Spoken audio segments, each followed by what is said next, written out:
Sifat fisikokimia obat. Yang pertama itu ada sifat fisika, di mana sifat ini adalah sifat yang dapat diukur dan diamati secara langsung tanpa mengubah susunan ataupun identitas suatu zat. Contohnya yaitu saat kita mengukur titik leleh dari es dengan memanaskan suatu balok es dan mencatat pada suhu berapakah es tersebut berubah menjadi air atau mencair. Lalu ada sifat kimia, di mana sifat kimia ini adalah suatu sifat zat yang berhubungan dengan terbentuknya zat jenis baru melalui perubahan kimia.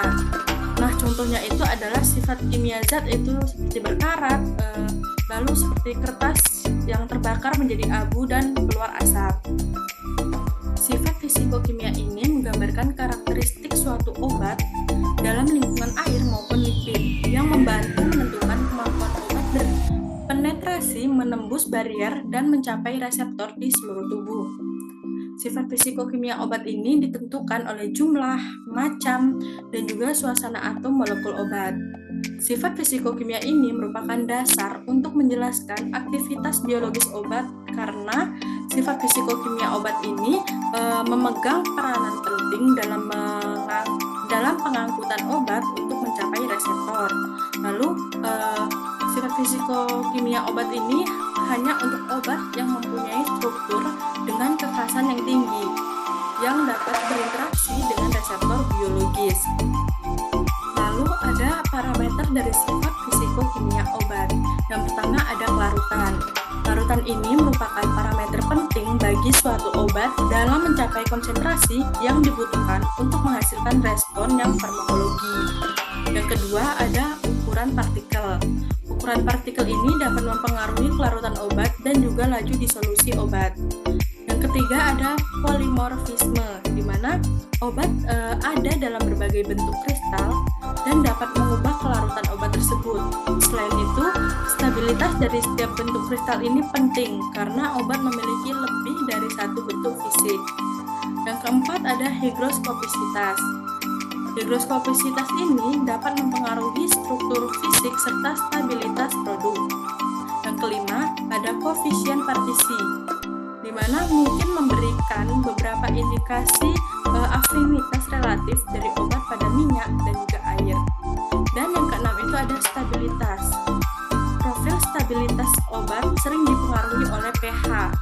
Selanjutnya, karena pH di lambung dan usus berbeda, pengetahuan tentang profil stabilitas akan membantu untuk menghindari atau mencegah degradasi produk, baik selama penyimpanan ataupun setelah pemberian.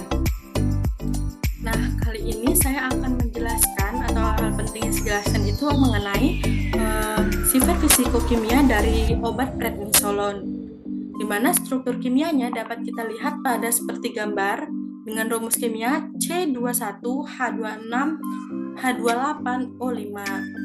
Prednisolon ini merupakan golongan dari kortikosteroid sintetik, sama seperti hormon steroid yang secara alami dihasilkan oleh kelenjar adrenal. Prednisolon ini adalah derivat keto yang baru aktif setelah dirubah dalam hati menjadi derivat hidronya prednisolon. Prednisolon ini memiliki nama kimia 17,21 dihidroksipregna 1,4 diena 3,11 sama 20 trion dengan pemberian serbuk hablur putih atau praktis putih, tidak berbau, melebur pada suhu 230 derajat Celcius disertai dengan peruraian. Prednisolon ini mempunyai kelarutan sangat sedikit larut dalam air, sedikit larut dalam etanol, metanol, kloroform, dan juga dioksan.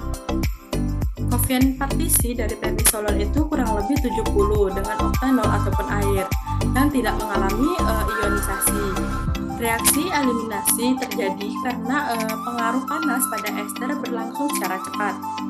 Prednisolon ini adalah obat dengan golongan kortikosteroid dengan mekanisme kerja yang mempengaruhi kecepatan sintetis protein, di mana molekul hormon memasuki sel melewati membran plasma secara difusi pasif.